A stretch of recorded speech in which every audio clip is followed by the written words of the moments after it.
responsible for coaching and training all of our administrative staff, as well as our outside staff, such as our photographers and our runners. I've been with the team for about 7 years. So I was the 10th hire, and now we're somewhere in the 90s. Will can correct me if I'm wrong. So we've had some massive growth over the last 7 years. And like Diego mentioned, we have some pretty lofty goals, and we have not let any of the things that are happening right now get in the way of that. We pride ourselves on being really innovative and solution-based. So I'm excited to talk to you guys today about some of the things that we're doing to charge forward in light of everything that's happening, and answer any questions that you guys have. Excellent. Thank you, Alana. Yeah, and to kind of just piggyback what Elena said, Will Burrell, I'm a buyer's agent on the team. I've been on the team now for about 4.5 years. I think I was number 23 on the team, if I'm right. I don't know, something like that. And like she said, we're up to about 90 now. So definitely seen a lot of growth. We still have lofty goals for this year. We're still pushing forward. We've just had to really just pivot and adjust to the new normal with everything going on. How do we get our jobs done and take care of our clients the best that we can with the knowledge that we've got? So, we focus a lot on the market of the moment, if you will, is a big phrase for us, especially right now. So just trying to deal with the uncertainties as they pop up. But yeah. Okay. So in regards to topics that we wanted to go ahead and have the audience, one of the main things was the direction that an outfit like you guys are taking on right now that you have, and what kind of course directions are you making based on marketing, number one, and the other thing is what are your overall feeling of the industry when it comes to the retail buyer? Obviously, we have a lot of people that are investors here, and also a lot of SVI members. Mm-hmm. We can buy a property, we can rehab it, we can make it amazing by using our team, but are we going to have a buyer? And so right. The main focus there is with our realtors. So we'd love to get your perspective on that. Yeah, and what we're seeing from the buyer team's perspective is we still have buyers buying right now. Is it quite as much as a month ago? Not necessarily. I think what we have seen is some of those, what we call B buyers, right? That yes, they can get pre-approved, and yes, they're thinking about it, but it's not, they don't have to move type of a deal. Some of those have backed off. And then of course, with oil and gas doing its thing, some of those have had to back off as well because of furloughs and layoffs. But overall, we're still executing contracts. I know my partner and I, we executed 4 contracts over the last 2 weeks. Several of our buyer team, I think in Atlanta, you might know a little bit better. I want to say we've executed as a buyer team over the last 2 weeks, upwards of probably 15 to 20 contracts, I think total. Does that sound about right? Yeah. So we still have buyers buying. It's more of just adjusting. And like you said, we're pivoting. So most of our showings right now are virtual. Either the listing agents have set up a virtual tour for us with either a video or Matterport or something like that. And Atlanta could talk a little bit more to how our listing team is handling that. Or we'll go out to the property and we'll video it for our buyers, or we'll do a FaceTime or video showing with them on the phone, just to try to limit as much person-to-person contact as we can at the moment. And that's been really helpful and big time for our buyers too, to kind of get them more comfortable. A lot of conversations about mindset with them too, on not having to physically see the property right in the very beginning to make sure, because with the virtual tours and things like that has been really, really helpful for us.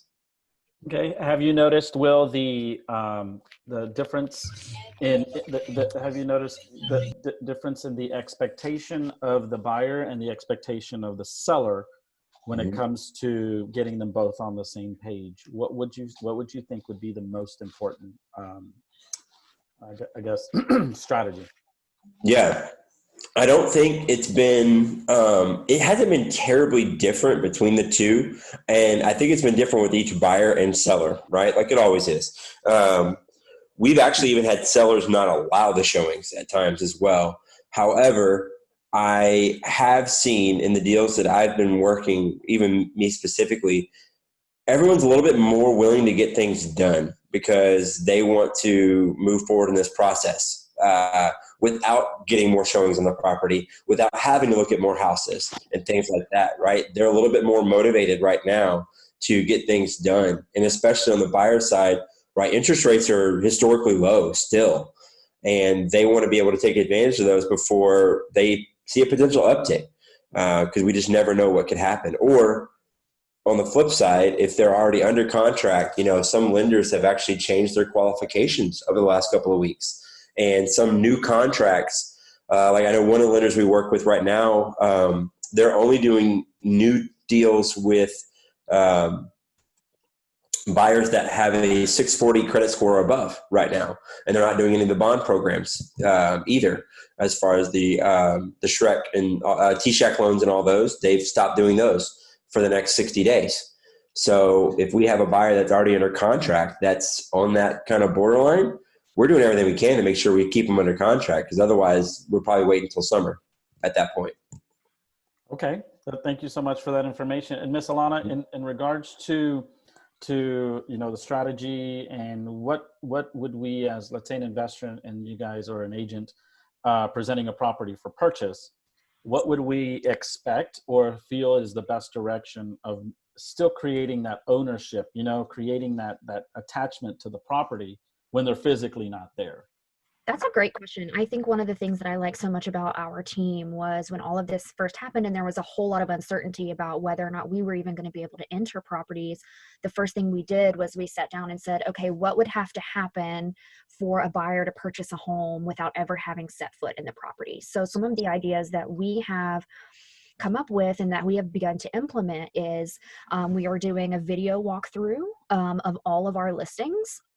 And they're not super high production value, and they are enough to give the buyer a real sense of being in the home. We put together a training video and a document to teach our sellers how to create that video walkthrough for themselves if they weren't even comfortable with a TLG staff member. Maybe someone was immunocompromised, or there was an elderly person or something like that living in the home. So we're actually training our sellers how to do that as well. Wow. To help them get closer to a buyer. We are getting ready to implement pre-listing inspections for every single one of our listings. And we're hoping that that gives buyers the reduces the anxiety of not being able to see a home, seeing the inspection report ahead of time, a certified pre-owned type of situation. Our buyer's agents are out in the fields, like Will already mentioned, doing the virtual showings and things like that. So we're doing everything we can from a listing perspective to still give the buyers everything that they would want to see if they were able to walk through the home. We're also incorporating Matterport more than we have in the past. Which gives sort of that dollhouse or floor plan view in addition to the user-guided walkthrough of the home as well. So I think that will be a game changer for us. We're really just thinking, just like kind of 9/11, like I don't think everything is going to go back to the way it was before. I think we're seeing in real time a transformation of our industry. There's going to be like before the pandemic and after the pandemic of real estate, and we want to be on the front end of that and be the innovators and how and sort of lay the groundwork. And I think one thing that's important to remember is it all ties back to motivation. So motivated buyers and motivated sellers will always transact real estate. We saw it after 9/11. We saw it in 2008 in the Great Recession. We saw it in the 80s when the interest rates were 16%, right? So I think one of the things that we're really serious about on our team is really digging into the motivation. Sellers who need to sell and buyers who need to buy, we work really hard to educate them. Diego, you brought up how are we facilitating those conversations. I think it ties back to why do you really have to sell or why do you really have to buy right now, and really figuring out how to make it a win-win situation for all parties. Yeah, absolutely. And I mean, I can attest to that is, when you guys have listed some of our properties, the onboarding questions that you guys have are on point. I mean, it's definitely knowing who your client is going to be. And most of all, I think the interaction that you have with the outside sales side is huge. When a buyer a buyer's agent brings you somebody, it's kind of like you guys, and I've seen it, bring that buyer, kind of like that buyer's agent onto your team indirectly, and you both get to the finish line. So that's why I think you guys are phenomenal, and the value of the information that you guys are giving to our investor community here in SVI members is great.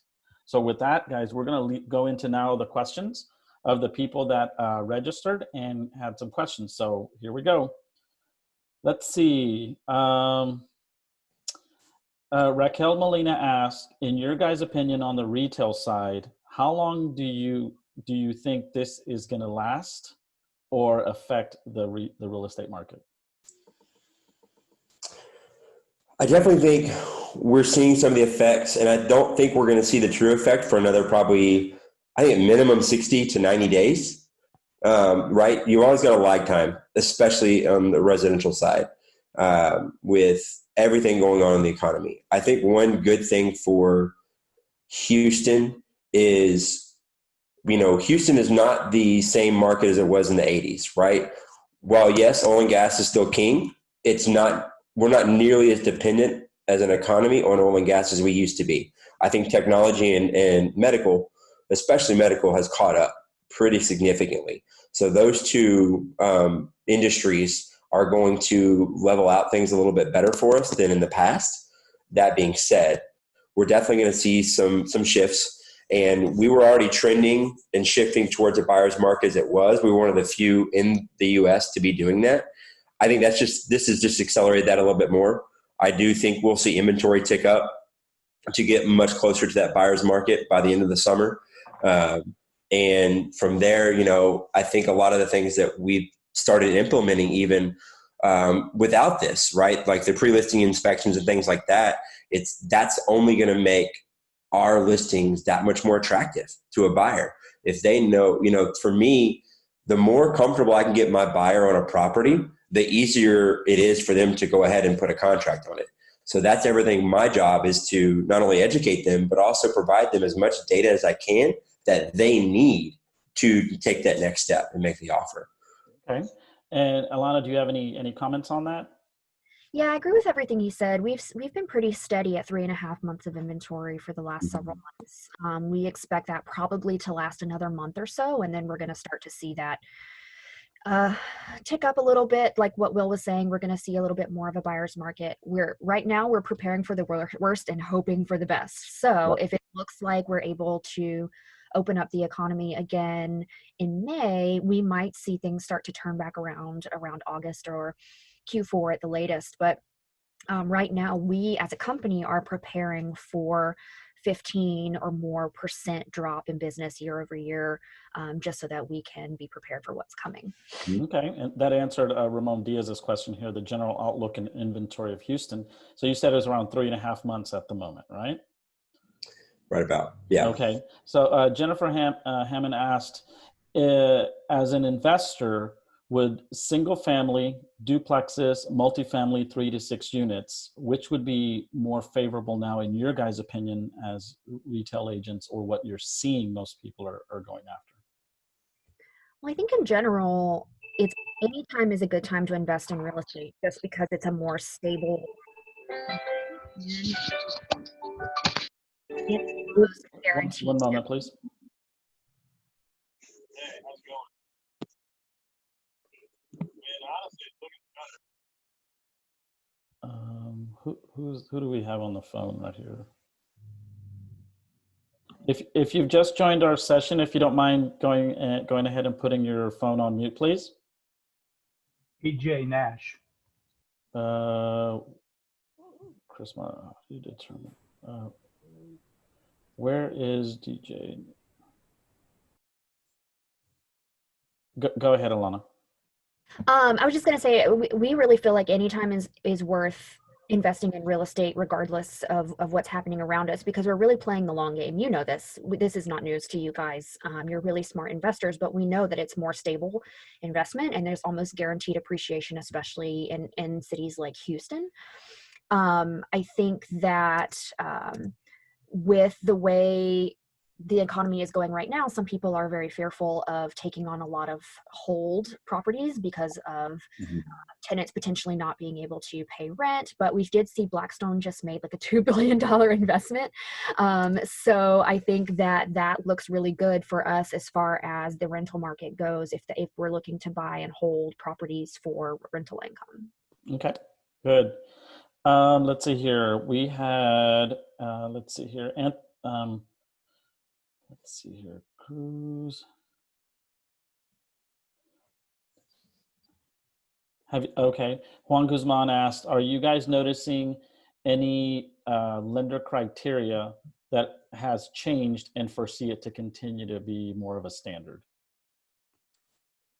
Yes, we've seen changes, and it's actually been different from lender to lender, truth be told. Across the board, it definitely is more of a, they're being much more cautious with those riskier buyers, right? The ones that are in that, low 600, high 500 credit scores. The ones that are just kind of they were totally okay taking a flyer on, 2 months ago, whereas now they're going to really dig into those and make sure that file looks really, really solid. Now I guess your buyers that are in the better situation financially with their credit and things like that, the upper 600s and above, they're still in great shape. Lenders haven't changed restrictions from that standpoint at all. I think the other big thing that we've seen is actually appraisals are taking a little bit longer. And a lot of that is actually as a result of the huge influx of refinancing requests that happened about a month to 6 weeks ago. There was about a 2 or 3 week period where they had record highs of people applying to refinance because the interest rates, dropped to as low as 3.1 for conventional refinancing. So that caused a serious backlog for appraisers, and then the stay-at-home order, and then getting everyone confirmed to be we're an essential business and things like that. That has been our biggest backlog on top of that. So yeah, that answered. On the list side, we've been seeing a significant uptick in short appraisals coming in as well. I know that if the appraiser can't access the property and they're just going off of photos, that's an immediate reduction in value for them. So we're doing everything we can to get them in the properties as early in the transaction as possible. If they'll allow us to do that still within the option period, the more time, the better. And then if there is a short appraisal, that gives us the opportunity to contest that and try to get a higher value. Okay. In regards to values, one question here that was asked, it said, Grace and Ray Elizondo, if this is a good time in regards to purchasing properties and investing, where are you seeing the majority of the sales happening? What areas of Houston, or where are the hot spots?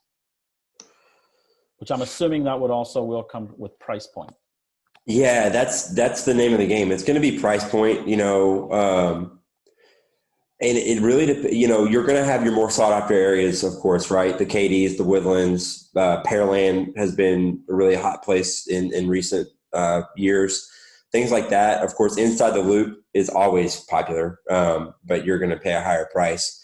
I would say we haven't really seen much of a fluctuation as a result of this. The change right now, who knows, in the next 90 to 120 days.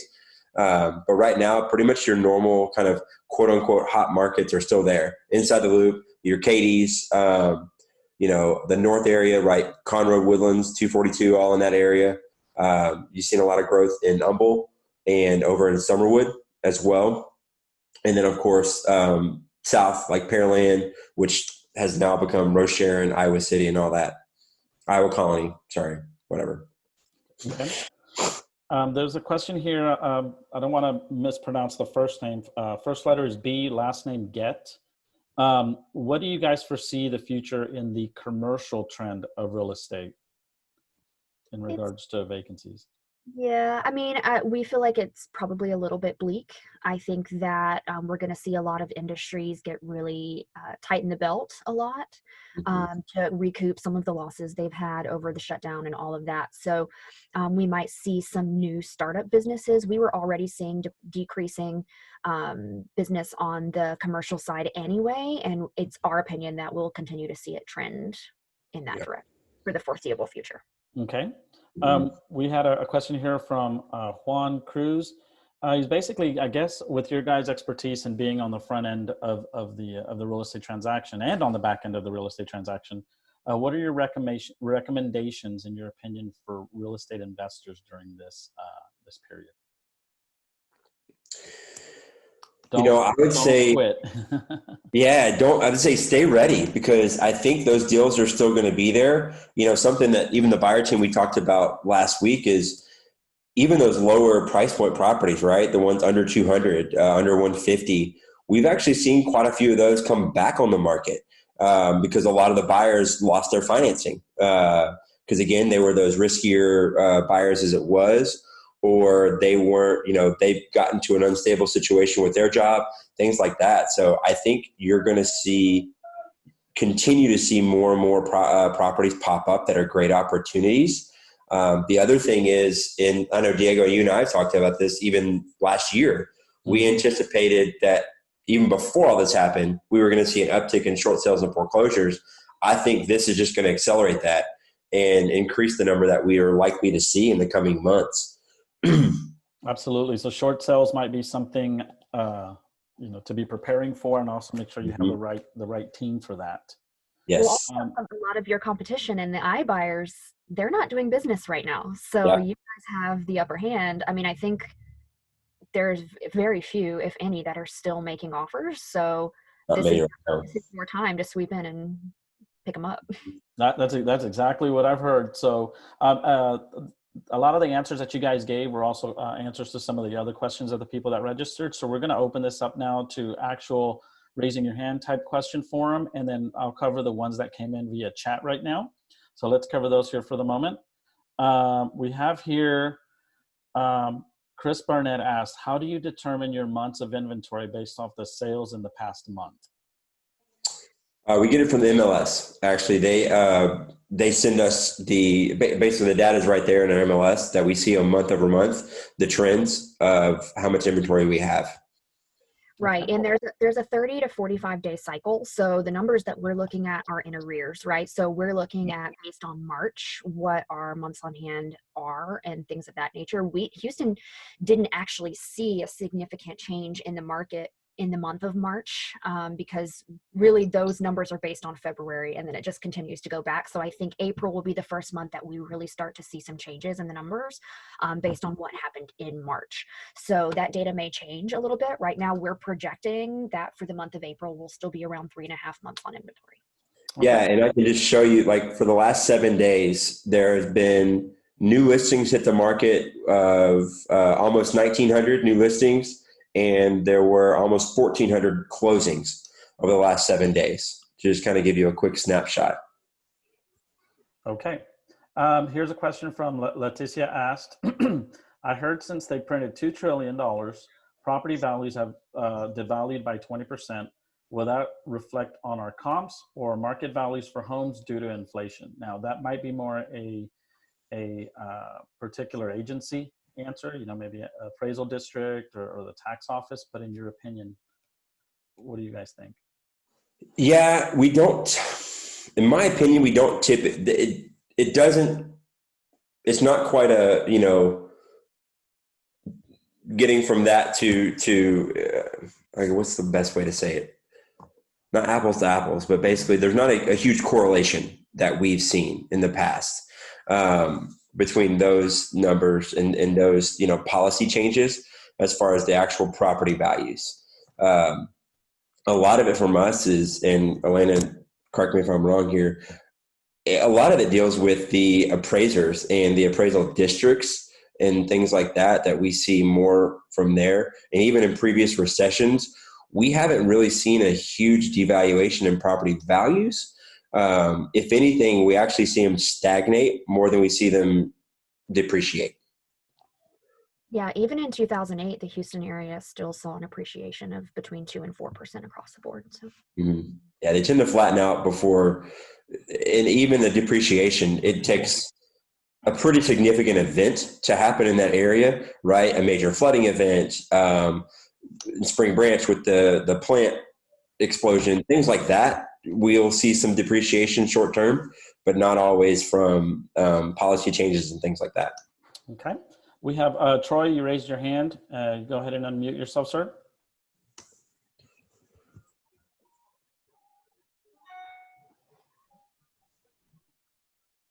Hey, sorry about that. I've got a couple questions.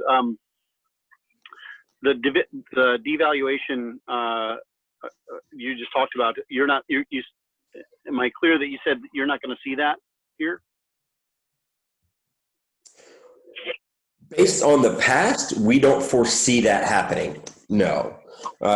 We'll see, we'll find out, but based on previous, even recessions that we've had, like Elena mentioned, back in '08 when we had that big recession, actually the Houston market saw appreciation during that time. So I'm moving right now to a completely different market, the Raleigh-Durham, North Carolina market. I don't know if you know much about that area or not, but I should be moving probably by the end of the month. I'm wondering if, is it a good idea, do you think, in your opinion, to rent for a year and see what's going on with this market, or should I buy right away?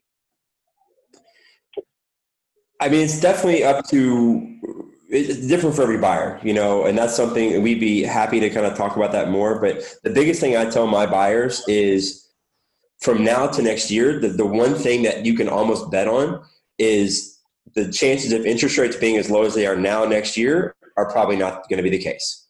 So if the interest rates do continue to climb, which we would imagine that they would, because it's just hard to imagine they're going to get any lower than they are now. The odds are your buying power is just going to decrease a little bit. But yeah. And we'd be happy to connect with an agent over there as well that knows that market a little bit easier too. Thank you. Yeah. Lawrence Worley, you had a comment or answer to the Fed printing $2 trillion.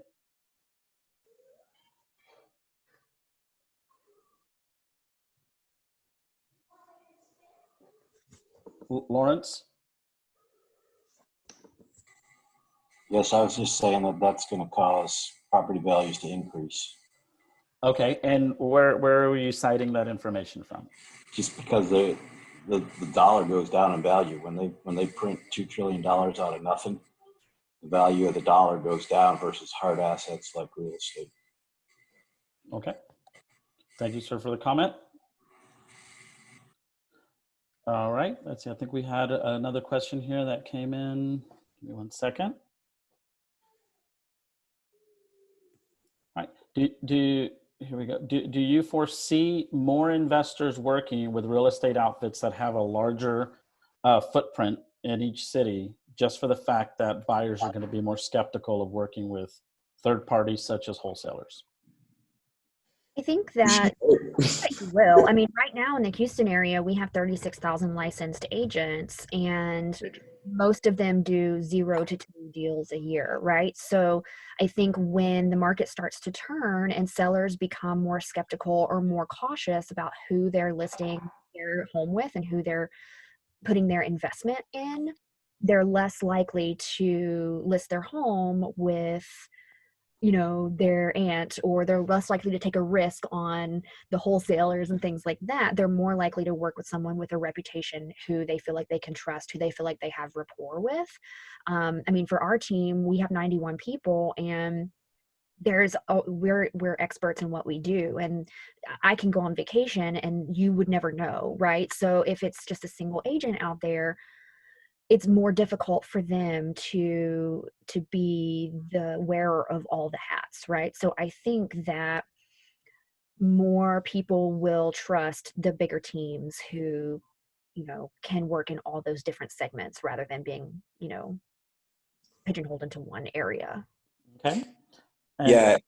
Oh, sorry. Just to piggyback on that, the other thing one thing that we've seen, for instance, I mentioned earlier, we started seeing a shift towards a buyer's market. We actually saw it as a team about 2 years ago. We started to notice a shift just because of the volume and the number of deals that we do. And that's a benefit that we've kind of had by seeing that. Whereas a lot of the individual agents out there that are doing those, say up to 4 deals a year, it's hard to really get that kind of data to see that without depending solely on the MLS. So that's something that helps us, in our opinion, kind of stay on pace, if not slightly ahead of the market in some degree, especially when it comes to pricing and things like that, which, as you all know, when you're trying to sell the house, that's your number one thing. You got to price it correctly. And especially as we get towards the buyer's market, you have got to beat the market, and you've got to make your price. Not only the house has to be the most attractive, but you also have to have a very attractive price. Basically the best house on the market for the best price. Pretty much. Excellent. Troy, your hand's up, sir. Go ahead and unmute. Sorry, it was the same question. Okay. All right. Let me see.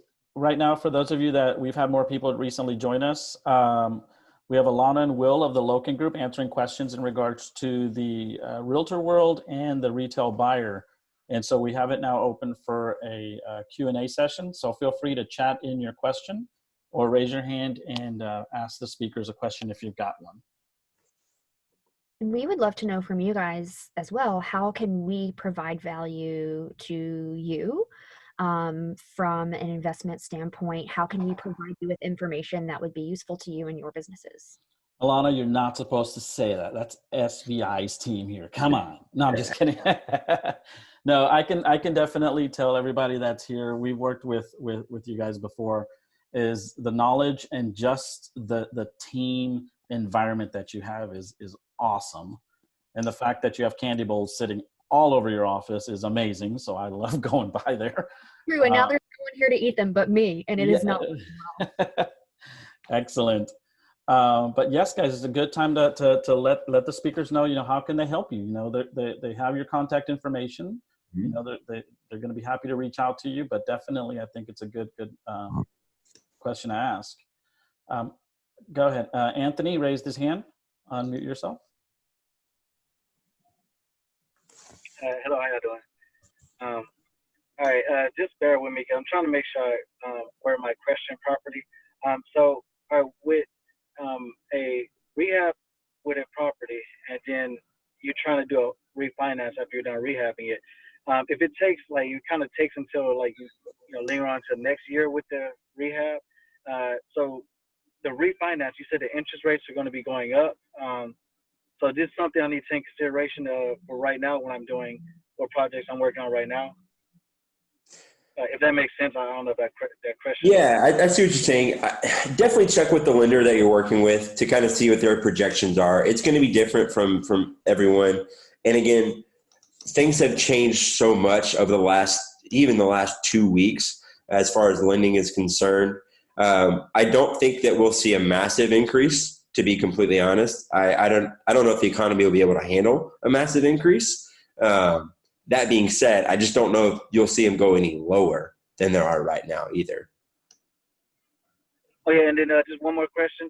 Because of course I have to sell the house as well when I'm done.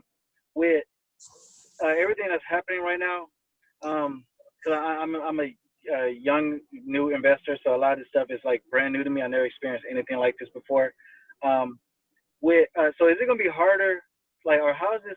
Are the price of the house is going to go up, or just the interest going to go up to get approved for a house? Is it going to be harder to get a loan to get a house, or is just the price of the house going to go up, or are we going to be experiencing both of these things moving forward? I can help you. I can answer that one for you there, Anthony.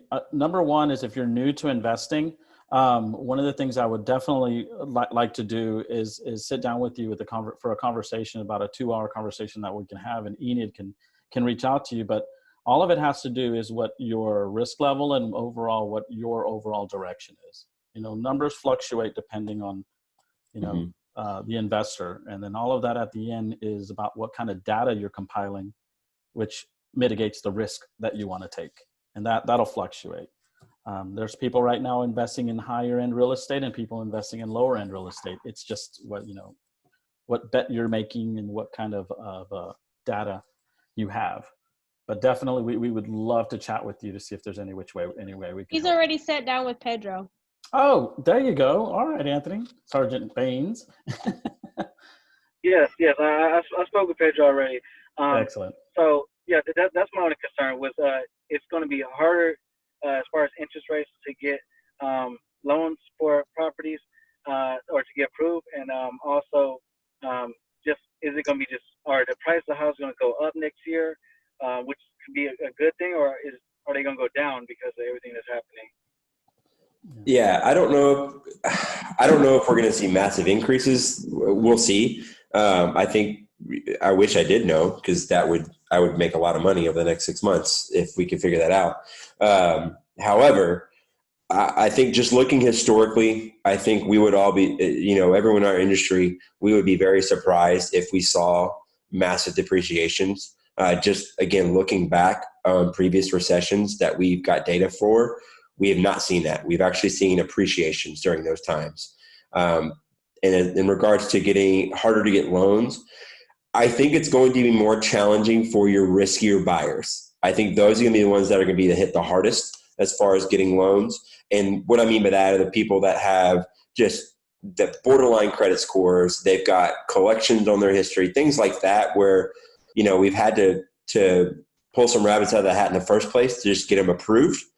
Those are likely going to be trickier. However, there's still quite a few buyers that are very well qualified.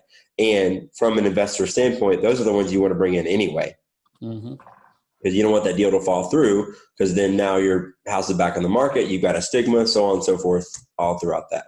And plus also you want to look at the fact that, there could be a financial step down, which, a person that was living in a $2,500 a month mortgage now is going to see this as, I wasn't that prepared in my reserves, and they'll move down to $2,000 a month. And obviously that creates a sale and also a purchase opportunity out there in the market for everybody. And so it's the same way the market's doing corrections, it's the same way financially. And I think everybody's independent that the incomes are going to correct itself. So, so if you look at it financially, it does take there's a good and a bad in everything. Troy, go ahead and ask your question, sir.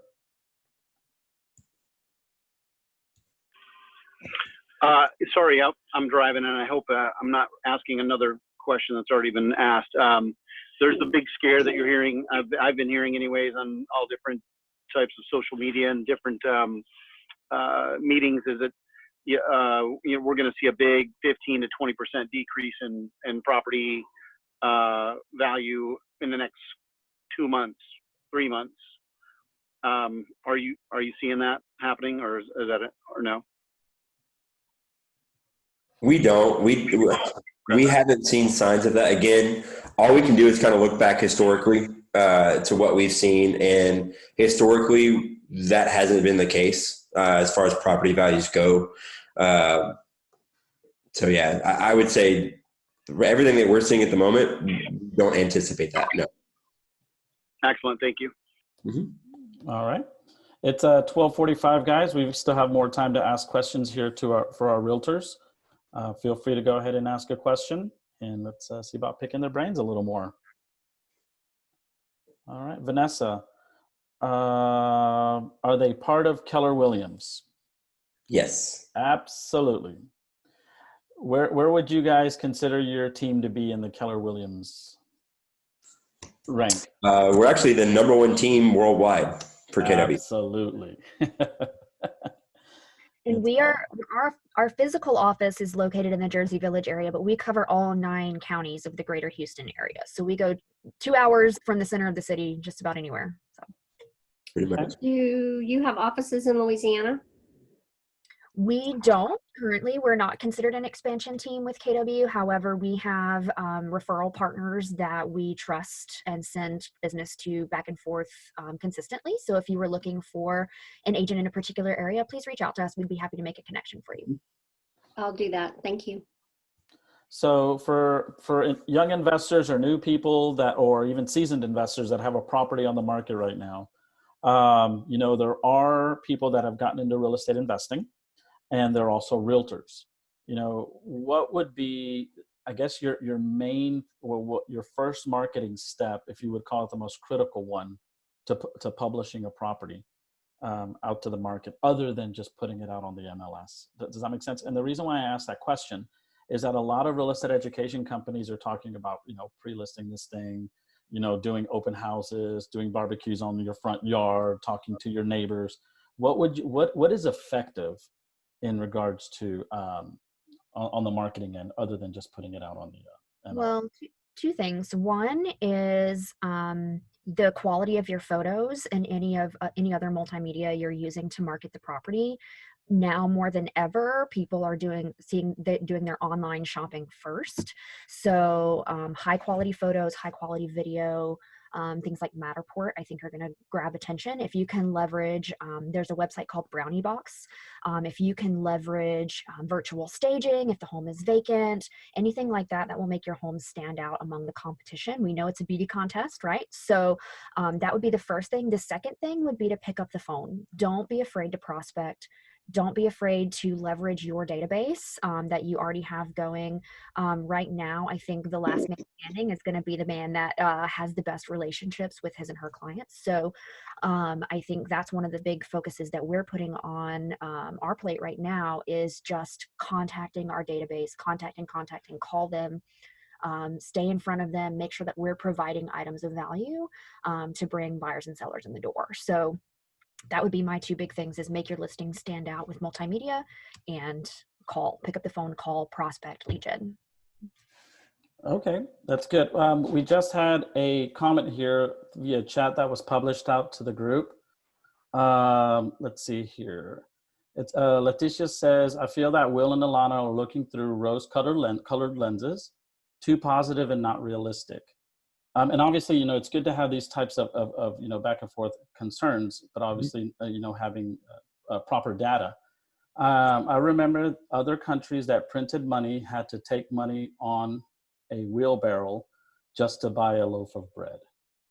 If you want to key in there, Leticia, you can unmute yourself. Totally fair. And yeah, absolutely, it's a totally fair question, totally and it's obviously it's about getting some answers. Yeah, and like Will said, like none of us have a crystal ball. We're basically just looking at the past and predicting what's going to happen in the future. And I think that all of us would be in a good place to hope for the best and prepare for the worst, right? So I think we are taking precautions in our business, like we had talked about earlier in the call, was we're expecting a 15% or more drop in business year over year over the next few months. So we're doing what we can. I don't think it's all roses. However, we want to look historically and there's two ends of the spectrum, right? There's the sky is falling, and then there's nothing's happening, everything's great. So we're trying to find the balance in there, just like everybody else is. So I genuinely appreciate the feedback. And I would totally be open to having a conversation about what she's seeing as well. So. Correct. Let's see here. And that's good. That's good that you're open to that, Alana. It's good to be able to have those. Let's see here. Anybody else have any other questions to the speakers? We're at 12:50. Grace, I know you just joined us a little bit ago, but we did have your question answered. I think you and Mr. Ray, the question was, is it a good time to start investing in real estate at the point? We're hearing that the next few months it's going to drop just because of what is going on right now, and we're concerned about that. Yeah, that's a good question, and that's honestly that's a common question we're getting from a lot of buyers, even from the retail side of things. And again, we just have to look at what we've seen happen in the past with other recessions and economic dips that we're about to entail. And historically, it hasn't played out that way, that we've seen this massive, 20% reduction in prices across the board. Only time in my lifetime that I can think of is we did see a bit like with after Harvey, right? The houses that flooded, okay, yeah, we saw a price reduction in those, but again, that was a physical event that happened to the house more so than something going on in the economy. So again, we don't know for sure. Right. We're anticipating that, yes, we are going to see inventory tick up. Yes, we know from our business perspective, we're not going to have as many buyers as we've had in the past just because of everything going on and people potentially losing their jobs, furloughs, tightening their belts, things like that. However, as far as property values go, we don't anticipate there being a reduction in property values. we bought a property after the hurricane and did quite well with it. There's just added problems. I don't believe we've ever seen anything quite like this. And the concern is how long will it take for this to get better? How long will we have to sit on a property if we do go ahead and buy one right now and fix it up? I can tell you, Grace, one thing, for example, at SVI is, you when you're looking at a transaction, especially if it's an investment property, you have to already know your exit strategy. You have to know what you're able to go in and what you're able to take out. Everybody's still buying properties. The real estate market in itself, everything is making an adjustment. As earlier stated, there are values of, that are decreasing. Just everybody that's a member at SVI, we've brought down our average price points from around 250 to 300, which was a very good sweet spot in Houston. We're now down to the 175s to 200 price point because there obviously is going to be people taking step downs from their new financial perspective, and there's people taking step ups because of the interest rates. Obviously they'll be able to purchase more property with that. But at the end of the day, it's going to depend on marketing it, availability of inventory, which I think we're good on that. And most of all is just the city and the economy that we're in. Yes. So, that's such a huge thing. And then, earlier there was a comment here, I think with that Leticia made, and I asked her, I said, where did she get that information from for that comment? And she said it was on ABC News. And I replied back with, was it national?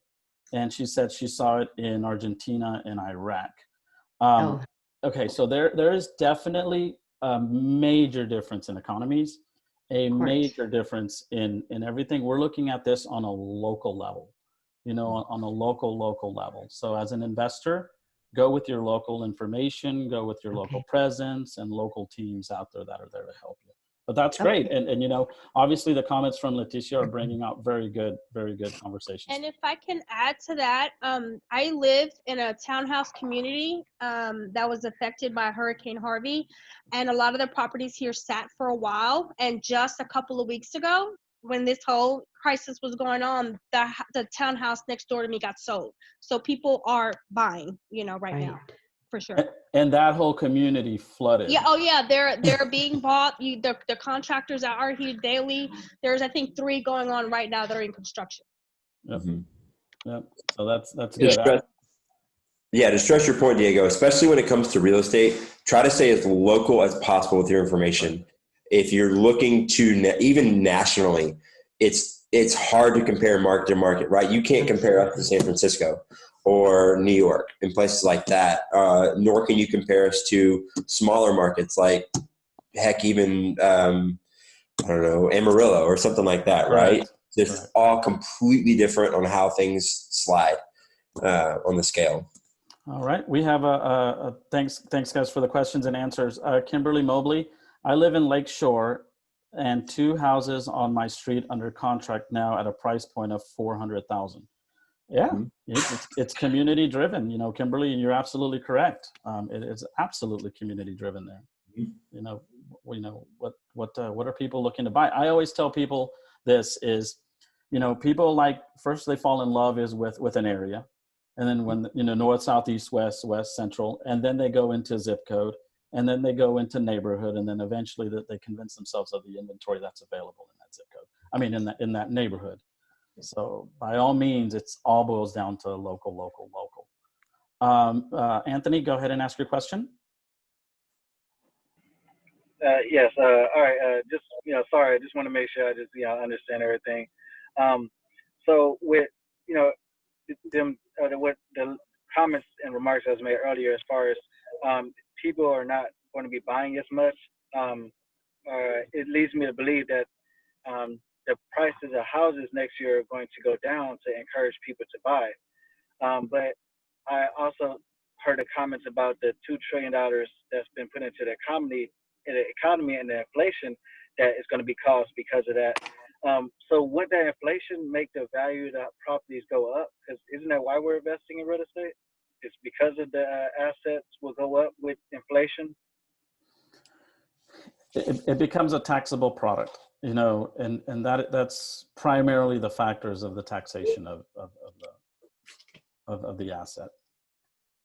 And every market's different. Absolutely, every market's different. Yeah. Yeah, every price point's different. Every even in Houston, right? Every part of town is going to be a little bit different, and I think you'll see that. You know, like Diego said, I've even myself in the last 3 weeks, I've had 2 buyers that have had to decrease price point because of some things going on in their life, and then I've had 2 buyers have to have the ability to increase their price point because of interest rates being lower than when they first started thinking two months ago. So it's a sliding scale. We're seeing people kind of self-correct in both directions. All right, Vanessa, go ahead and ask your question. I am looking more at doing rental properties. So I'm kind of wondering, you know, buying houses, fixing them up, getting them on the market with a lot of people, you know, having maybe possibly losing their property. Are you guys thinking that they're going to be moving more into rental properties until they can reestablish themselves, get a new job, or go back to their old job, you know, be financially more prepared? So are you anticipating seeing an influx into maybe the rental market? I wouldn't be surprised. I don't know that we're necessarily anticipating it per se, but it would not shock me, especially with everything going on as far as layoffs and things like that. The question will be well, of course, you know, from a landlord's perspective, what are your criteria going in naturally? But yeah, I wouldn't be surprised if we see an uptick in the number of people leasing versus purchasing over the next year. Yeah, especially if we see the uptick in REI, short sales foreclosures that we're expecting based on layoffs. Those people won't be able to get financing easily right out of the gate. So I don't disagree with you. I think that we might, in fact, see some increase in rental potential. Yeah. And to make a good point here, Pedro Rodriguez sent out a message to everybody. You know, as an investor, if you buy with good equity, you should never lose money. Obviously, it's, you know, it's the purchase position. You know, he says you may not gain as much profit originally anticipated, but you should make money. And Pedro, that's such a great point that you made there, especially, you know, Houston being such a strong market.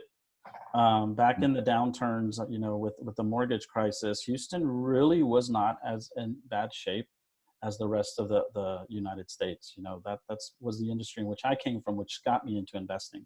And so, guys, we are absolutely in good positions. You know, it's just how do we buy that? We had here Lloyd Gauthier. Go ahead and ask your question, sir. Yes. So I was just wondering about the Federal Reserve, whether or not, if, you know, a lot of times we'll see that in these type of economic times where, you know, they'll try to stimulate the economy by lowering interest rates and causing, you know, people to say, well, you know what, I was considering buying a home. Now it's a little bit more affordable, so I'll move forward. However, with the COVID-19 and the layoffs like we've been talking about, is a little bit different in that, you know, people have been laid off. And so regardless to a significant lower interest rate, they still may not be able to afford it because they don't have the income. Just trying to get you guys' opinion. Do you think that we will need a more significant stimulus package to encourage the purchasing of homes? Because there've been talks about the current one with the $1,200 and $2,500 for couples. It's just not significant enough to even make 1 month's of you know, cost of living. Just wanted to get your opinion on that. Yeah, it's a great question. And as far as the interest rates go, the Fed has pretty much dropped it. I mean, they've dropped the rate to 0, so they can't really go any further. That being said, it's not always a one-to-one correlation with lenders. Yes, when the Fed drops rates, you typically see lenders drop rates. But from everything that we have been told from our lenders, they've all pretty much hit rock bottom with their rates anyway. If they go any lower, then they're going to start losing money on the deals. So they really can't get much lower than they have been. Otherwise, they run the risk of getting into the red, right? So, and then in terms of stimulus, yeah, again, this is just my opinion. I don't know that the current stimulus that's going out is really going to make a difference one way or the other as far as someone's purchasing power. Right. I think a lot of that's going to go back to their job security and their the other factors that they needed to have before any of this happened, right? What's their debt to income ratio? How strong are they how strong is their application to a lender right now? That's going to make the biggest difference. Yep. And most of all know that's not a 30-year or 15-year mortgage plan right. to be considering, mm-hmm. at the time of application, and your lenders are going to consider that also. Yeah. All right, guys. Well, we are at 1:03. So Alana and Will, if you guys want to make your closing statements, it'd be great to let everybody know, how you guys are able to help them. If they want to go ahead and reach out to you, I'm going to put your contact information out for you guys to be able to help our audience. We'd love to. Yeah, anything you guys need from us, we're happy to assist. We have new homes coming into our world every single day, so we love working with investors, and we'd love to be able to provide value to you guys. So please just reach out if that's something that we can help you with. Yeah, and regardless of where you're at, whether it's in Houston or if you're in another market and you need some resources in those other markets, we've got other agents that we work with quite a bit in pretty much everywhere you can think. So let us know. We'd be happy to connect you. Great. And guys, we are going to be holding this coming Friday another session from 12 to 1. We're going to be bringing our partners from Anderson Advisors. I don't know if you guys have ever heard of them. They're a national CPA and formations company. Really great bit of information from them, and it's the registration forms, I believe, are going to be going out right after this session. It's about taxes, guys. Things are being delayed. Taxes have been pushed back, and maybe some new incentives or things might be coming down the line. So it's about money. So prepare your guys. It's going to be actually one of the owners, Toby, is going to be talking. It's called Anderson Advisors. So we really appreciate everybody that always has been joining us. I hope SVI has been bringing good value to this forum. And I got a thumbs up. Thank you. And here is our QR code. If you guys want to go ahead and just, scan it, you'll get to know everything about SVI. And then Enid will be happy to get that information out to you guys. All right. Have yourself a successful week, guys. Thanks for joining us. You too. Thank you. Thank you. Thank you. Take care, guys. Bye. Bye. Bye. Thank you.